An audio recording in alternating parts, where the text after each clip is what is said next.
Hello everyone, this is Sukhdev sir. Welcome you once again in the web classes. Students, we are learning elements of account, class 11 English medium, and this is chapter number 4 of your 11th standard book, which is journal, and this is the lecture number 5 of this chapter. Students, in the previous video we have understood the journal entries based on real accounts, and as well as in the previous illustrations we have understood the journal entries based on initial capital and withdrawings of partners. ठीक है students, तो आज हम start करने वाले हैं कुछ new tabs. मैंने आपको होमवर्क भी दिया था लास्ट वीडियो में, और मैंने ये बोला था ये आपको सेल्फ स्टडी करना है। फिर भी चलिए वन बाय वन मैं आपको सब एक्सप्लेन कर देता हूँ। Let's start. तो स्टूडेंट्स, हम लोग यहाँ पर थे, इलस्ट्रेशन 4 हो गया था हमारा। Other forms of goods outward means ऐसे कौन कौन से तरीके हैं, ऐसे कौन से वेज है जिनके थ्रू जो गुड्स है, लाइक हम सेल करते हैं तो बाहर जाता है, आउटवर्ड होता है, बाहर जाता है। दूसरे कौन से ऐसे तरीके, रीजंस हो सकते हैं जिनकी वजह से जो है गुड्स, धंधे का माल जो है धंधे से बाहर निकल सकता है, बाहर जा सकता है। Apart from sales and purchase return, purchase return में भी ऐसे होता है। अगर हम मान लो परचेज कर रहे हैं और हमको माल पसंद नहीं है, भाई हमको जैसा बताया था वैसा बिल्कुल है नहीं, तो हम वापस कर सकते हैं। तो सेल्स और परचेज रिटर्न में तो हम खुद वापस करते हैं, माल जाता है हमारे पास से, बराबर। तो दूसरे ऐसे कौन से तरीके हैं जिन तरीकों से माल जा सकता है बाहर, धंधे का जो गुड्स से बाहर जा सकता है। There are some other forms for goods outward. Under this kind of class, outward of goods is recorded at a cost price.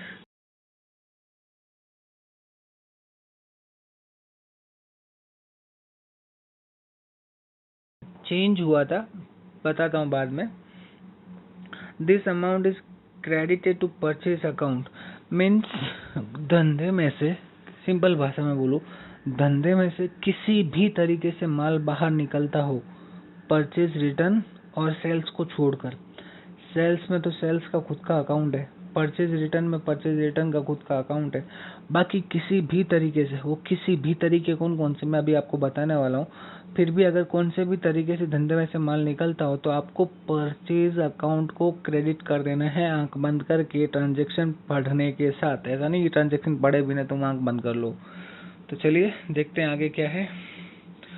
This explanation is given as per CPT study material of ICAI March 2015 में ये change हुआ था।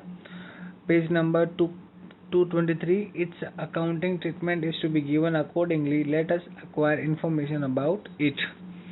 देखो कौन कौन से तरीके हैं, ये इतने सारे तरीके हैं जिन तरीकों से जो है गुड्स निकल सकता है धंधे में से। तो चलो वन बाय वन मैं आपको एक्सप्लेन कर देता हूँ, ध्यान से सुनना। फर्स्ट जो है, दिख रहा है ना क्लियर? अब दिखेगा। फर्स्ट है goods withdrawn for personal use. तो पर्सनल यूज के लिए कौन ले सकता है धंधे में से? But obvious the owner of the business, बराबर। When owner of the business has withdrawn goods for his personal use, it is essential to give accounting treatment of goods at cost price. Owner is benefit receiver. Thus, as per the rule of debit, the receiver business owner's account drawings will be debited. Here, goods goes out from the business. Hence, purchase account is credited with cost price. तो आप कभी भी कोई भी transaction देखते हो जिसमें ऐसा हो, goods is withdrawn for personal use by the owner of the business, तो क्या होना चाहिए? Debit the benefit receiver. तो बेनिफिट रिसीवर कौन है? Owner of the business. तो उसका जो अकाउंट है, there are two accounts of the owner of the business. First one is capital when he invest in the business, and the second one is drawings account whenever he draws for personal use any kind of goods of business, बराबर। तो drawings account will be debited and purchase account will be credited. Goods second वाला है, goods distributed at sample for advertisement। कभी कभार होता है कि हमको फ्री में सैंपल देना पड़ता है कि आप यूज करो, उसके बाद में अपना फीडबैक देना। तो हमको तो फ्री में नहीं पड़ा, सामने वाले को फ्री में पड़ा है, बराबर। ऐसा कुछ होता है तो हमारा जो बिजनेस का एक्सपेंस माना जाता है, एडवर्टाइजमेंट बोलते हैं जिसको हम, बराबर, विज्ञापन बोलते हैं जिसको, advertisement. Businessman distributes her goods as free sample for advertisement purpose. Accounting treatment at cost price of goods becomes essential. Advertisement is treated as expense of business. Expense मतलब nominal account हुआ. डेबिट एक्सपेंस एंड लॉसेस बराबर. तो ये जो है advertisement sample, तो advertisement expense debit होगा इसमें. thus as per the rule debit expenses advertisement expense will be debited, goods goes out from the business, thus purchase account is credited with the cost price. ठीक है students, तो इसके अंदर भी ऐसा ही है. एडवर्टाइजमेंट एक्सपेंस है तो उसको हम डेबिट कर देंगे, और goods is going out by sample. As a sample आप लोग बाहर भेज रहे हो तो मीन्स क्रेडिट क्या करोगे, परचेज अकाउंट को. उसके बाद में है गुड्स गिवन एज डोनेशन. तो ये तो आपने सुना ही होगा. Businessman give goods as donation from business to religious organisations and charitable trust. Thus, as per the rule, debit expenses, donation expense will be debited and goods goes out from the business. Thus, purchase account is credited with the cost price. तो goods given as donation में भी पता चल गया होगा. Donation जो है businessman करते रहते हैं, देते रहते हैं बराबर. तो एक काइंड ऑफ एक्सपेंस हुआ, तो डोनेशन एक्सपेंस को डेबिट करेंगे. और goods any how if goes from the business then purchase account will be credited. ठीक है. फिर आता है goods destroyed by fire. Accidentally fire takes place in the shop or godown of businessman. Goods get burnt by fire. This is treated as loss of business as per the rule of debit loss. Loss on goods destroyed by fire. Loss on goods destroyed by fire account will be debited and goods goes out from the business. Thus, purchase account is credited with the cost price of goods. If goods of business is not insured, the owner has to bear the entire loss which has taken place due to fire. ये तो आपको पता ही है, goods का भी insurance होता है. अगर इंश्योर्ड गुड होगा तो पूरा जो इंश्योरेंस कंपनी से पैसा मिल जाता है. Otherwise if the goods is not insured which is get burned by the fire, then the whole loss has to be faced by the owner of the business. If goods destroyed is fully insured, this loss will be borne by the insurance company. Insurance company would become debtor for amount of admitted claim. In the case, insurance company account will be debited and purchase account will be credited. मान लो अगर ऐसा transaction हो, goods of ₹10,000 got burnt by fire but the whole claim is accepted by the insurance company. तो क्या होना,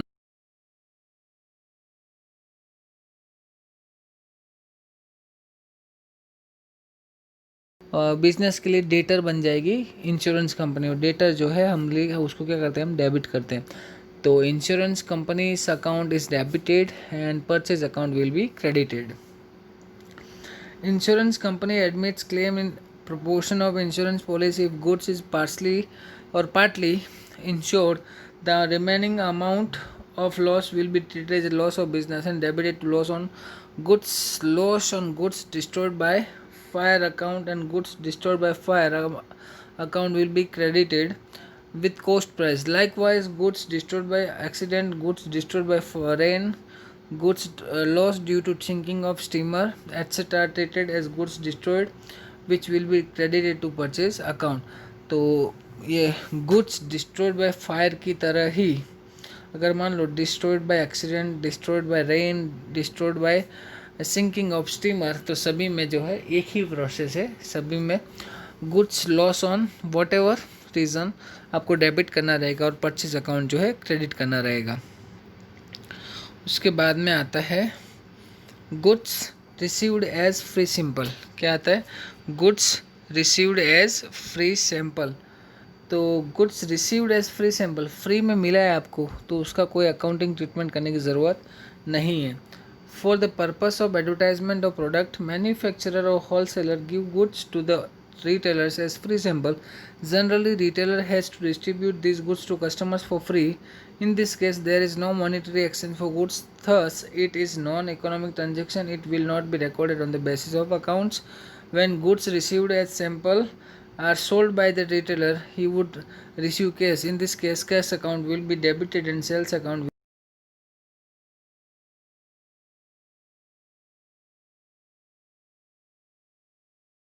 debit करके sales account को क्या कर दोगे, क्रेडिट कर दोगे। वैसे ये free of as a sample मिलता है तो उसको ये पैसे में या फिर एज अ कैश आपको सेल नहीं करना चाहिए। You should sell it for the free sample use करके बताइए कैसा प्रोडक्ट है ऐसा।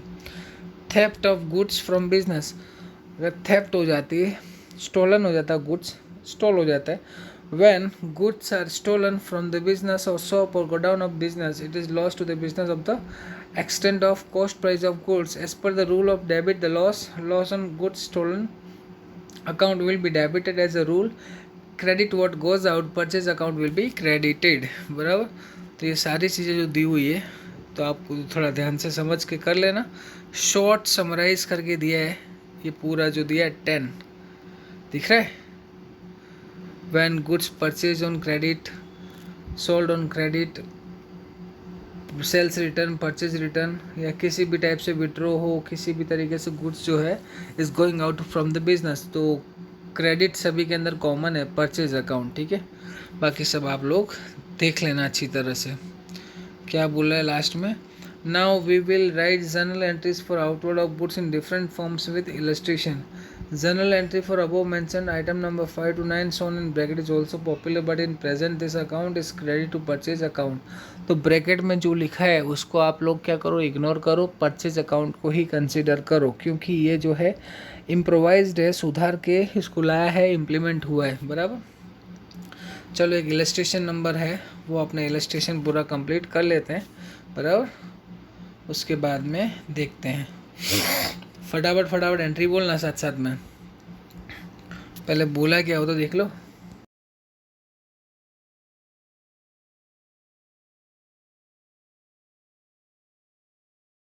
ईयर, मंथ, उसके बाद में डेट।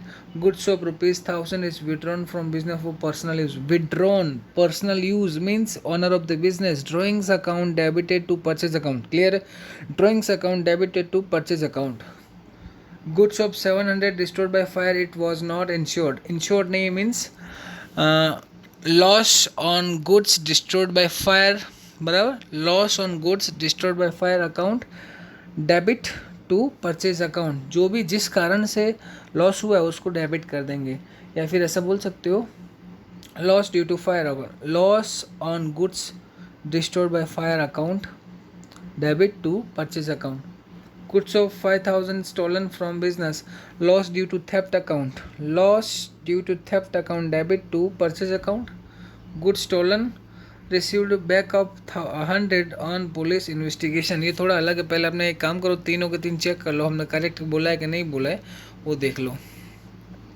पहले drawings account to purchase account दिया है, फिर loss on goods destroyed by fire दिया हुआ है, फिर loss on goods stolen account भी दिया है, और उसके बाद में परचेज अकाउंट देख लो, तीनों में कॉमनली क्रेडिट किया हुआ है। क्लियर है। अब आते हैं नंबर 8 पर। 8 नंबर है गुड्स स्टोलन रिसीव्ड बैक। जैसे मैंने आपको बोला कि if anyhow the good is going out, the goods is going out from the business, we sell credit the purchase account. तो अगर वापस आता है तो क्या करेंगे, परचेज अकाउंट को डेबिट कर देंगे। बराबर। तो goods stolen received back of 100, तो purchase account debit to goods जो स्टोलन हुआ था उसको हम इस तरह से लिख सकते हैं, goods back from stolen goods. ठीक है, उसको हम क्या कर देंगे, क्रेडिट कर देंगे। थोड़ा इस तरीके से व्यवस्थित लिखना है इसको।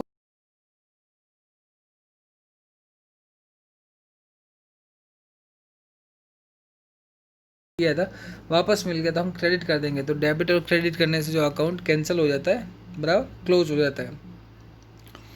उसके बाद में है 12 number. Goods of 2500 is destroyed by fire, insurance company has admitted claim for it. Insurance company ने एडमिट किया है, बराबर, क्लेम। तो insurance companies account debit to purchase account. Clear. Goods of 4000 is destroyed due to sinking of steamer, for which insurance company has admitted claim of 50% amount। तो 50% means 2000 मिलेगा, तो insurance company debit 2000। Loss due to sinking of steamer account debit 2000, और purchase account 4000 से आप क्या कर दोगे, credit कर दोगे, बराबर। 16 नंबर है, goods of ₹500 given as donation, तो donation expense account debit to purchase account. Goods of 200 distributed as free sample for advertisement purpose, advertisement expense है, तो advertisement account debit to purchase account. Goods of ₹400 received as a free sample from manufacture, free में मिला हो, free में दिया हो तो expense है, मिला हो तो no entry. Goods received on 22 sold and realised ₹300, means जो 22 को ये रहा, जो 400 का फ्री में गुड्स मिला था, बोले सैंपल के तौर पे यूज़ करके बताना। कंपनी बहुत नालायक है, उसने यूज़ किए बिना किसी और कस्टमर को सेल कर दिया, तो हमको जो है 300 मिला, तो cash account debit to sales account, हमने सेल कर दिया इसलिए sales account. Goods of 1500 is destroyed by fire. Insurance company has admitted claim of 900. 200 realized from the scrap of these goods. 1500 का लॉस हुआ है, तो लॉस की एंट्री तो देखते हैं कितना एक्चुअल लॉस है।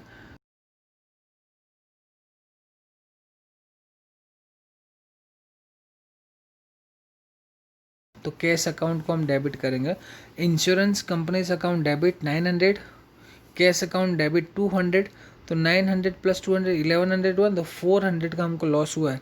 तो loss on goods destroyed by fire, उसमें 400 लिखोगे, और गुड्स कितने का गया, 1500 का, तो परचेज अकाउंट को आप क्रेडिट कर दोगे। फिर से एक बार, insurance company debit 900, cash account debit 200, loss on goods due to fire account debit 400, और purchase account credit to purchase account 1500, बराबर। उसके बाद में आता है 30 number, goods of ₹600 destroyed in van which is sold for ₹200। Goods of ₹600 destroyed in van which is sold for 200, तो 200 तो मिला एटलीस्ट, तो cash account debit 200, loss on goods due to rain account debit 400, and purchase account is credited 600। ठीक है students, इस तरीके से इसको करना रहेगा। तो स्टूडेंट्स, ये जो डिस्ट्रॉयड इन रेन है उसमें से 200 मिला है, तो cash account debit 200, loss on goods due to rain account debit 400, और परचेज अकाउंट में जाएगा 600। सारी एंट्रीज चेक कर लो किस तरह से क्या है। देखो, इंश्योरेंस कंपनी वाला था तो पूरा क्लेम था, तो पूरा पूरा मिल गया। उसके बाद में इंश्योरेंस कंपनी 2000, और 2000 का जो है सिंक हो गया था गुड्स, और परचेज अकाउंट 400, डोनेशन, फिर परचेज अकाउंट क्रेडिट। उसके बाद में एडवर्टाइजमेंट अकाउंट में 200 हमने किया था, फ्री सैंपल मिला, उसका कोई ट्रांजेक्शन नहीं है, लेकिन फ्री में मिला वो हमने सेल कर दिया, तो उसकी एंट्री हमने कर दी है।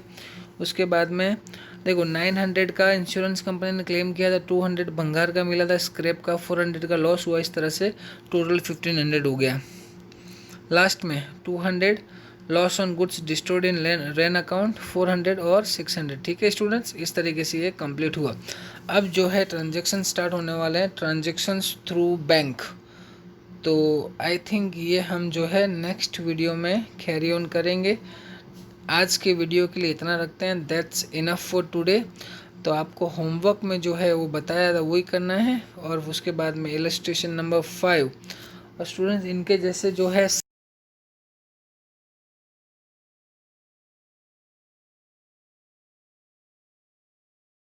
एक्सरसाइज काफ़ी दूर है एक्सरसाइज, अभी तो आ गई जॉइंट ट्रांजेक्शन इलस्ट्रेशन ही है अभी भी। हाँ, यहाँ से स्टार्ट हो गया है, तो इसमें जो है आपको ये सारे एमसीक्यू कर लेने हैं। उसके बाद what is general describe types of discounts, one liners को अभी छोड़ देना है, वो नहीं करना है आपको। उसके बाद में जो है 4th नंबर का क्वेश्चन कंपल्सरीली करना है, 4th नंबर वाला जो है ये आपका होमवर्क है। फिर जर्नल बुक 5th की लिखनी, इनिशियल जो स्टार्टिंग में करवाए थे वैसे ही 5th वाला करना है। फिर 6th वाला करना है, और 6th वाला आपको आएगा कि नहीं आएगा वो देखना पड़ेगा। हाँ, 6 वाला आ जाएगा, 7 नहीं आएगा। तो 5th और 6 आपको करना है। 7 जो है बैंक वाला मैं कल करवाऊँगा तो आपको आने लगेगा। फिर बैंक वाले, फिर गुड्स वाला, हाँ ये आपको करना है। इलस्ट्रेशन नंबर 9 नहीं, 9 में जो है थोड़ा सा अलग है, तो ये अभी नहीं करना है आपको। ट्रांजेक्शन ऑफ असेट, तो चलिए जो अभी बताया फिलहाल उतना कीजिएगा। बाकी सारे जो है जैसे जैसे कंप्लीट होंगे 1 बाय 1 पॉइंट, उसके बाद में आपको सारे करने रहेंगे। ठीक है स्टूडेंट्स, तो that's it for today. Till then stay home, stay safe, keep smiling, bye bye.